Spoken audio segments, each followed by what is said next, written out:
Chevra since that night at Baptiste's place. Well, guess there's no point in worrying about it now. Let's go join up with the others. Good morning! Hayaka and I were just talking about you. Is Chevra still not joining us today? Probably not. We haven't seen her either. Huh? That's such a pity. Director Farina said that we've only got a few small scenes left before wrapping up the entire thing. She even said that she'll get me into a couple scenes, so everyone will have a chance to shine in front of the camera. We were also planning on having a victory feast once we're all finished filming. You can join us, right? If only Chevros was here. I still haven't taken a photo with her. I'm afraid that can't be helped. Those special patrol folks are like phantoms when they've got a case on their hands. But to be honest, I'm even more concerned by what I read in the Steambird earlier this morning. It said that the killer in the murder case was none other than the author of the Two Musketeers. Oh yeah, I heard about that too. He came forward and confessed his crimes, but gave no explanation as to why he pulled the trigger. We didn't know about this case at all when we joined the film. Is it going to affect the reception of our work? From a pure publicity standpoint, this will draw a lot more attention to our film. I have to say, though, that no director can be perfectly comfortable with garnering attention through means other than artistic skill. To be fair, I feel like that ship sailed the moment you allowed yourself to be named as the director on our posters.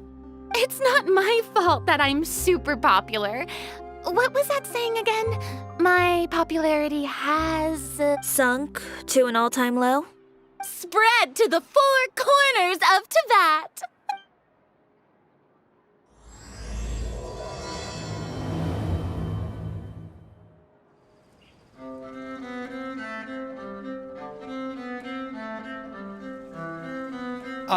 Excuse me, everyone. Xavier! Feels like it's been ages since we last saw you. I've been talking non-stop with the Film Association, and I'm absolutely swamped trying to coordinate the film's marketing. So forgive me for not being around more often, but please believe me when I say that I will make sure everyone's hard work gets the exposure it deserves. Oh, seems like you've been fighting your own battles. Yes, that's one way to put it. Oh, and before we begin the final round of filming, please allow me to finally introduce you to the original investor of our film, Mr. Morris. A pleasure to meet you all. Yes, glad to make your acquaintance, Mr. Morris. We've heard about the issues you've encountered with your financial situation, and genuinely hope that things have taken a turn for the better. Oh, well, the situation has indeed improved somewhat. Don't worry, Mr. Morris. Accidents and last-minute challenges happen all the time. There's no need to blame yourself over it. The good news is that we're almost done filming now, and I would even say that this is the best story I've ever seen. Is that so? I see, that's great news. All right, now that we've gotten all the pleasantries out of the way, let's get this show on the road. We'll mostly be filming typical people and scenery from the streets today to improve the sense of environmental ambiance in some parts of the film. Oh, and there'll be a cameo for Mr. Kamisato and Miss Yoimiya as well. They'll be used to show outsider perspectives on the fates of the two musketeers. That's right. Ayato should be here any minute.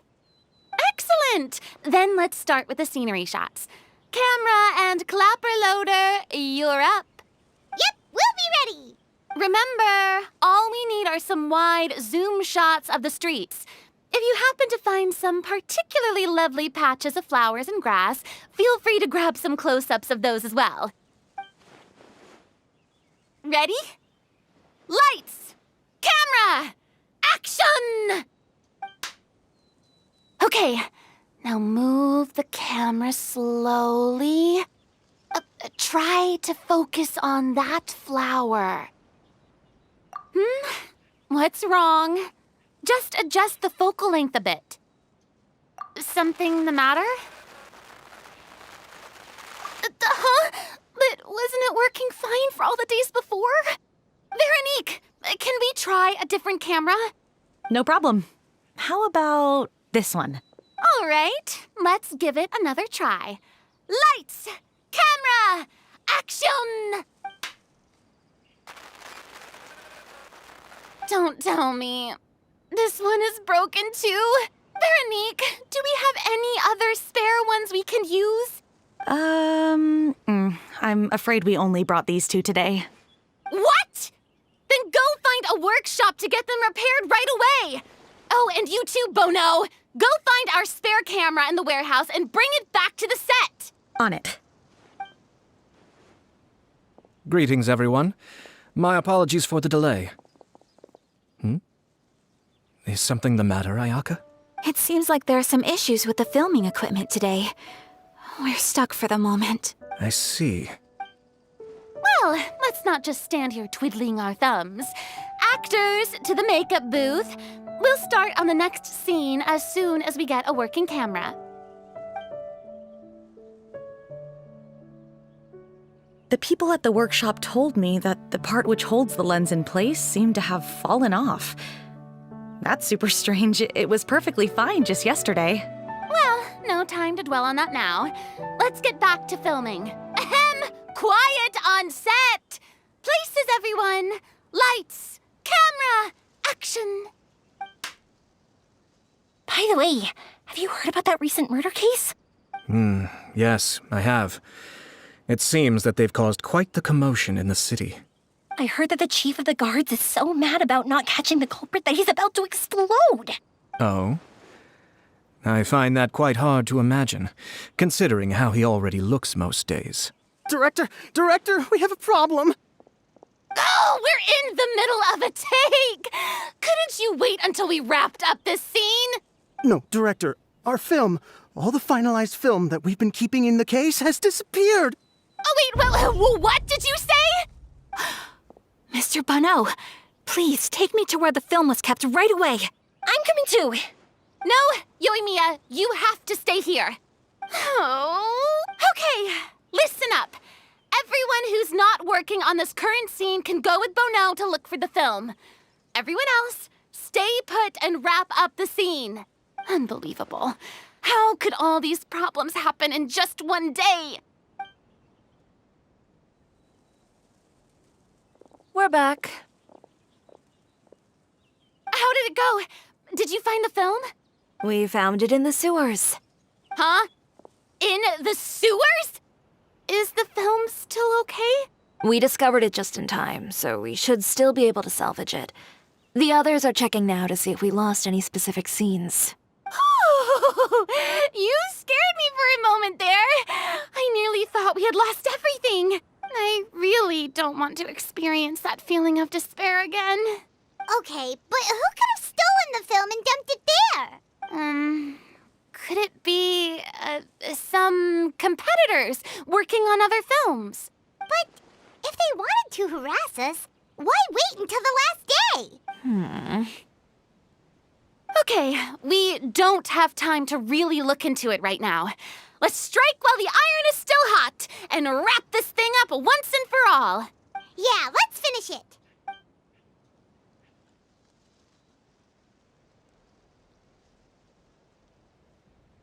I would like to officially announce that our entry to the festival, The Two Musketeers, has now concluded filming! Paimon is spent. It's so late already. Even though the filming process proved to be extremely challenging, everyone provided valuable and unique contributions to the final product. Thank you all for your dedication and support. And just like Director Farina, I would also like to extend my most heartfelt thanks to all of you. Really, you've all helped me so much. All right, let's save the awards speech for later and hopefully also get some rehearsals in before the real thing. Anyway, now it's time to party! Let's all make our way to the beach and have a celebration feast so loud and fun that even the blubber beast will want in. Party, party! Paimon wants to party! Whoa, this place is hopping. Everyone's finally getting to relax after wrapping up the film. Let's go chat with someone. Have you ever seen a fireworks show, Mr. Morris? It's pretty amazing. I'm afraid I haven't, but I'll take your word for it. Oh, this is turning out to be quite the party. I was thinking, if this film turns out to be a success, could I ask the two of you to stay and be a part of my crew? Of course, I'll definitely increase the pay for next time. I'd be more than happy to, Mr. Xavier. Thank you for the offer, Mr. Xavier. But I've made some plans to go on a journey to the other nations once the festival is over. Is that so? Well, then in that case, bon voyage, Miss Veronique. Please feel free to get in touch once you've returned to Fontaine. Farina! Oh, my darling clapper loader and camera operator. You've both worked really hard. Paimon thinks you worked even harder than us. Honestly, Paimon was getting a little tired of playing with the clapperboard by the end of it. Worst of all, Paimon started having dreams of you shouting, "Lights, camera, action!" into Paimon's ears. The actual dream can't even start until you've yelled that. Hey, if anything, shouldn't I be more grand and delightful in your dreams? We've been through so much together, and that's how your brain remembers me? That's not Paimon's fault. We've just used the clapperboard too much lately. Anyway, what's most important is that we've wrapped the film. I'm pretty confident that we'll take first prize. Hey, no need to mention the official name. Wait, now that you mention it, if we did win the prize, would Farina just get a statue of herself? Come on, I don't need that kind of attention. Xavier can accept the reward on our behalf. But just imagine! Farina accepting the Farina Award and holding a Farina statue. I'm going back to my dessert now. You all can keep discussing that on your own. Hey, Ayato! How's your work been going? Everything went rather smoothly. Thank you for your concern. Ayato told me that we've already confirmed the dates for some Inazuma Fontaine cultural exchange events. So the next time we visit, we'll be doing so in our capacities as the representatives of the Yashiro Commission. Oh, that's great! Then maybe Paimon will be able to find Fontaine detective novels in Inazuma from now on. Oh, wait. Wouldn't Yaimiko get upset if that happens? That would be stealing some of her business. You've got a point. She's always complaining that light novels have become bland and too predictable after all. The cultural exchange won't only feature literatures of both nations, of course. We have also made plans for cross-cultural engagements in the fields of gourmet cuisine, toy making, and artisan craftsmanship. Whoa! Paimon's getting super excited now! When the time comes, be sure to visit and participate in all the events. Chiori! Hey, you two. Are you not really into these kinds of big social occasions? Not particularly. But this is still better than Fontaine Fashion Week. But if this film becomes a big hit, people will definitely come flocking to your shop. Yes, that's highly likely. As long as the film can premiere as planned. Are you still worried about the case? That and all the obstacles we had to face today. You're right. It's as if all our bad luck just manifested at once. But why today of all days? No, it's nothing. We've already delivered the film to the editors, so there should be nothing more to worry about. How are you doing, Mr. Morris? You having a good time? Well, you could say that. Do you happen to know when the party is scheduled to end? Judging by how much fun everyone's having, I'd say probably not until well after midnight. Is there something that you still have to take care of at home, Mr. Morris? Oh, well, I'm just not a late night person, so I might take off shortly. Oh no! Silly me. I almost forgot something super important. Oh, what is it? I prepared a whole batch of fireworks for the party, but I forgot to bring them over from the warehouse. Fireworks, you say? Well, that's truly a pity. Sorry things didn't go as planned. Could you help me carry them over, Mr. Morris? I won't be able to fetch all of them by myself. Me? Are you sure that you can't find anyone else? I just wanted to make this a surprise for everyone. The warehouse isn't far from here. We'll be there in no time.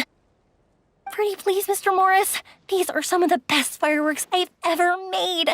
So I also want you to see them before you leave. They're stunning. I promise that they'll be a once-in-a-lifetime experience that you'll never forget. But... It's okay. Just come with me. If we're sneaky enough, nobody else will see us leaving.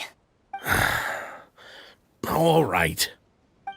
The warehouse is right over here. I moved the fireworks there in advance, so it shouldn't be too much work bringing them back. It's still a ways away from the party. Sorry about that, Mr. Morris. It's probably because I'm used to carrying fireworks all the time, so it doesn't feel like a lot of work to me. It's dark in here. Wait here, Mr. Morris. I think the light switch should be somewhere over here. Why did I have to get roped into this? What was that?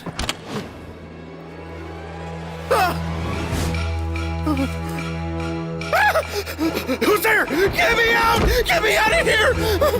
Did you really think you'd get away, Morris?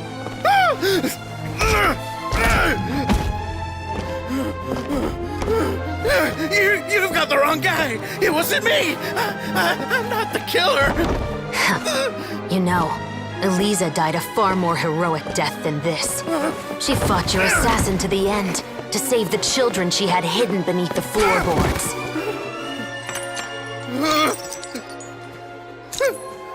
That is Eliza's pendant, the one with a photo of you two inside. The one you gave her. Ring any bells? It's a fake! It has to be! There's no way! No way your assassin didn't destroy it, you mean?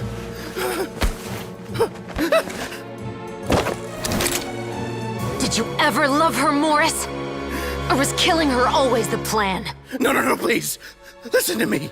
I told Eliza to keep us a secret. I paid her plenty for her silence. I never thought she'd keep the child. Everything was gonna come out, and I had no choice. She'd force my hand. No! I'm begging you. I have money. Just name your price, please. You can keep your Mora, and you can go to hell.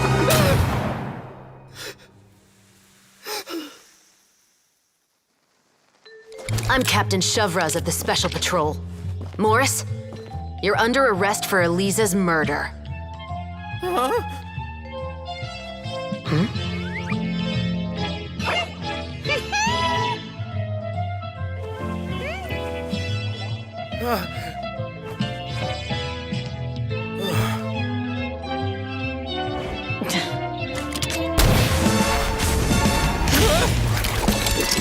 You're under arrest too, prop manager Veronique. Or perhaps I should call you the Second Musketeer.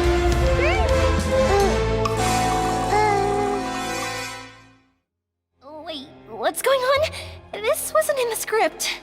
Drop the gun, Veronique. Why? Why would you keep me from exacting revenge on this heartless monster? Drop your weapon. This is my final warning. What is going on? Do I have to spell it out for you, Morris? Everything that took place just now was staged to get you to confess the truth. But this last part is all improv, of course. Shivers, you told us you wanted us to help you stage a play. You never said anything about the Second Musketeer. It's because even I had no way to confirm my theory until now. Thank you for your performance, Yoimiya. Could I trouble you to go and bring in the other Special Patrol members? They should be on standby just outside. Oh, and please tell the other cast members not to worry about us. We'll be rejoining them shortly. On it!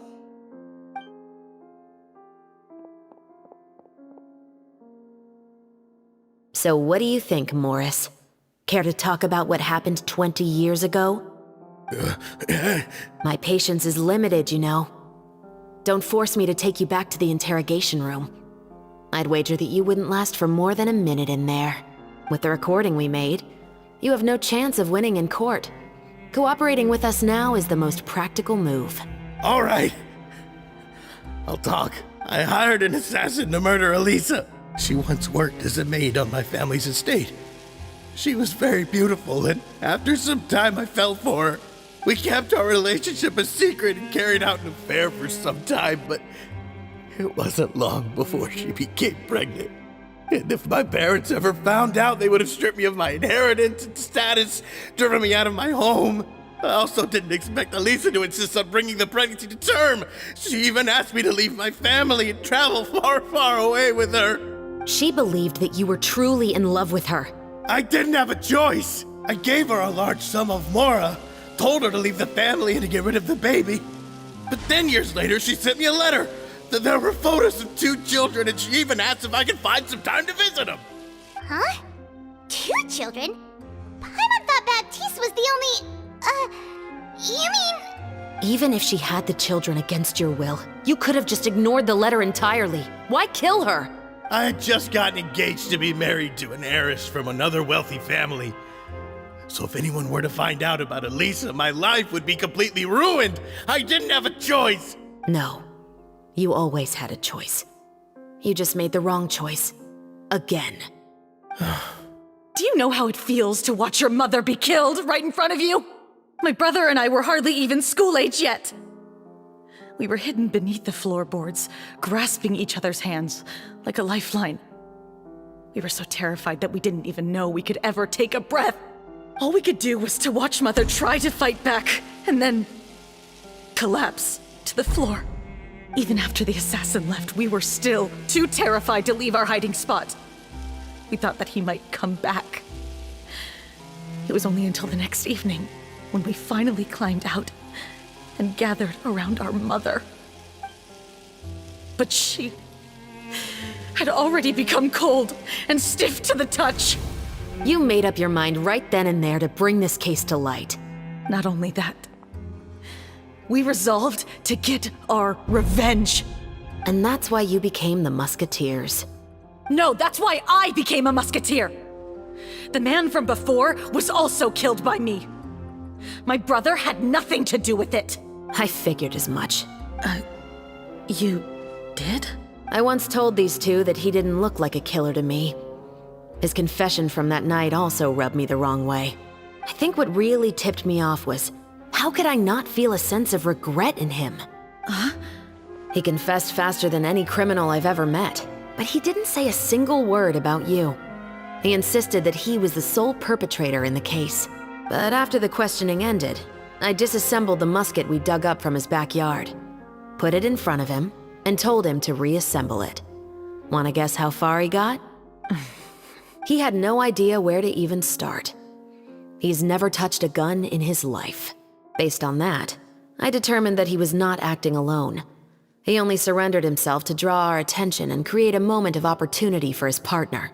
So, I decided to play along. And as expected, the second musketeer followed us without hesitation once she saw Morris get separated from the rest of the cast.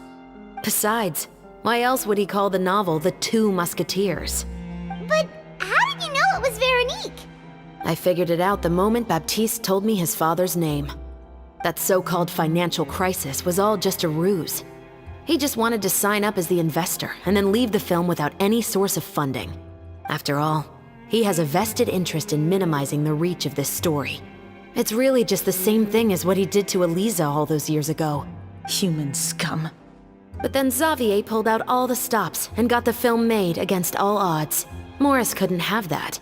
With the killer in custody, he figured it was safe to act. And so he came to visit the set today, just as I expected. Wait, so you were behind all those mishaps today? As for the identity of the second musketeer, I assumed they'd probably stay close to Morris and look for an opening. And if they already knew that Morris was the film's investor, then that narrowed the list of potential suspects as well. Furthermore, being the props manager would allow the culprit to avoid scrutiny by purchasing mechanical parts in the name of the crew. With that hypothesis in mind, I went back to check Baptiste's orphanage adoption records. Guess whose name I saw on the same page, just a few lines from his. My brother. He trusted you. As in, he trusted me to perform the deed on his behalf? He trusted you to stand on the side of justice. I am. I thought you could do it as well. Oh, the look on your face when you told him to go to hell. I really thought you'd put a bullet in his brain. You know what he has done. Are you telling me that you'd rather see him spend the rest of his life living like a king in the fortress of Meripede? I will never be able to forget the feeling of my mother's cold, lifeless hands.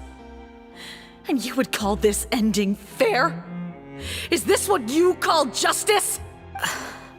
I won't lie, Veronique. I did hesitate when your brother first told me about the truth. I wondered. I agonized over whether I should really put a bullet in his head. So why don't you? Because that should never be how justice is carried out in this world.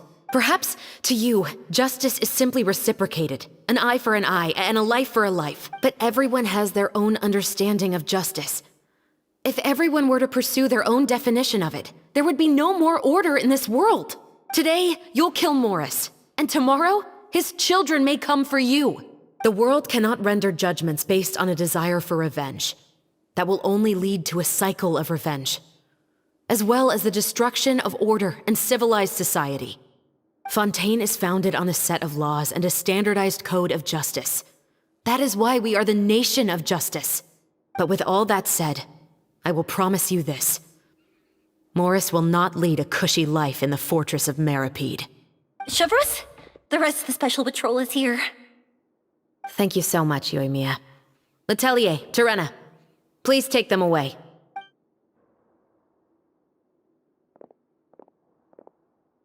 I still can't agree with your reasoning. I know. Justice has not been delivered. At least, not today. Chevreuse. Let's go. We should give an explanation to the crew. Thank you for your concern. I'm fine. I'm just thinking about the things in life that have driven people to take justice into their own hands.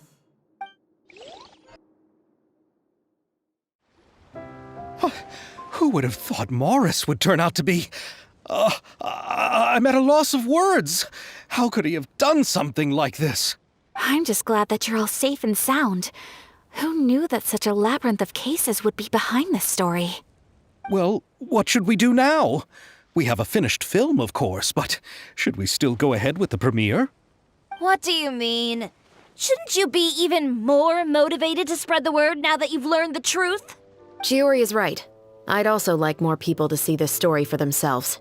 But the real ending of the story seems to have deviated somewhat from the one in the script.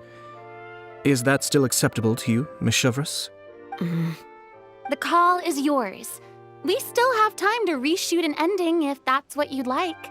No, it's fine as is. I like what we have for the catharsis. Romanticism is what gives works of art their appeal. Fiction is able to explore means of restitution that could never work in real life. Just like the real world, the world of stories also has its own set of rules and justice. These different possibilities are what initially drew me to reading in the first place. Sounds good to me. I support your decision. What about Veronique? Will she be okay? She will soon face her judgment alongside her brother and Morris.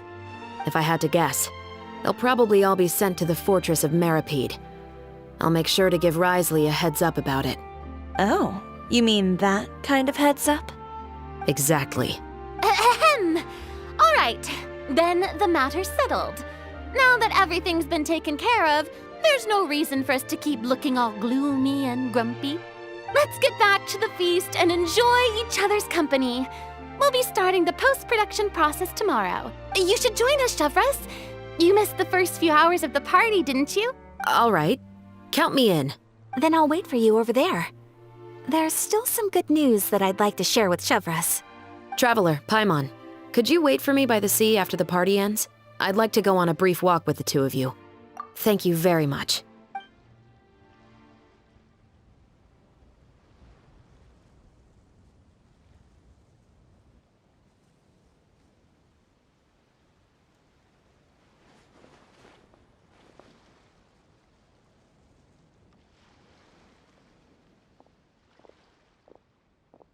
Sorry for the wait.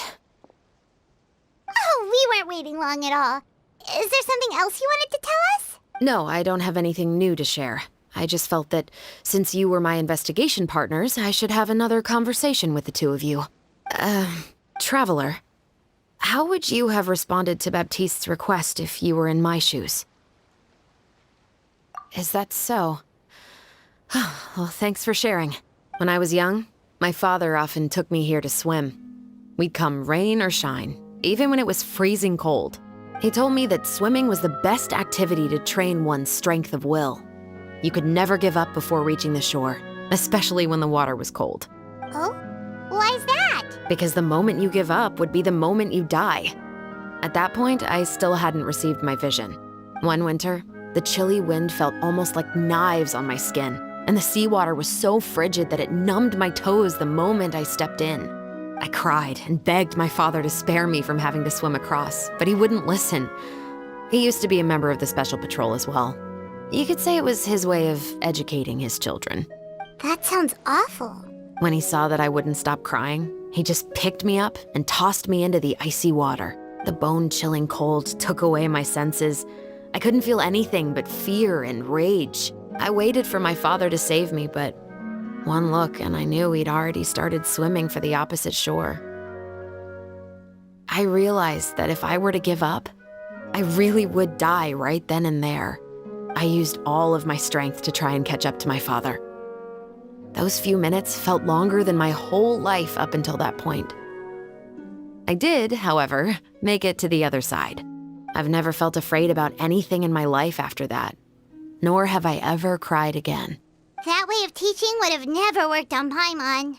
Yeah, I don't think that was the right method for anyone. It's just that, working now as I am in the pursuit of justice, I still sometimes feel like I've been tossed into that winter sea all over again. The anger and the helplessness. Chevres. But the worse I feel, the more I know to never give up.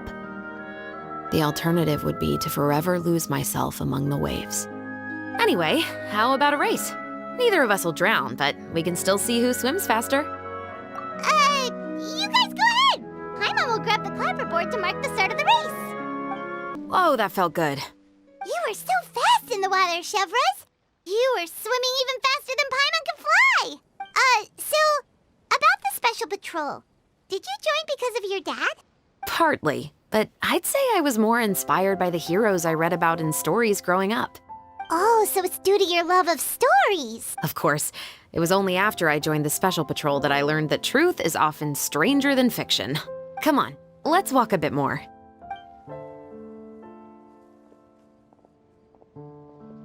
To be honest, I do sometimes question whether the decisions I make are the right ones. But I know that no matter what, I must keep swimming. Because the only thing I've got my eyes on is the shore in the distance. Thank you for coming on this walk with me. I feel a lot better after getting all that off my chest. Huh. We're nearly back at Baptiste's house. Huh, you're right. I didn't realize we were so close. He really did plant a lot of flowers.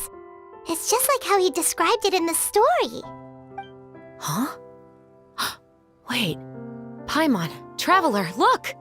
The rainbow roses in the garden. They're in full bloom now.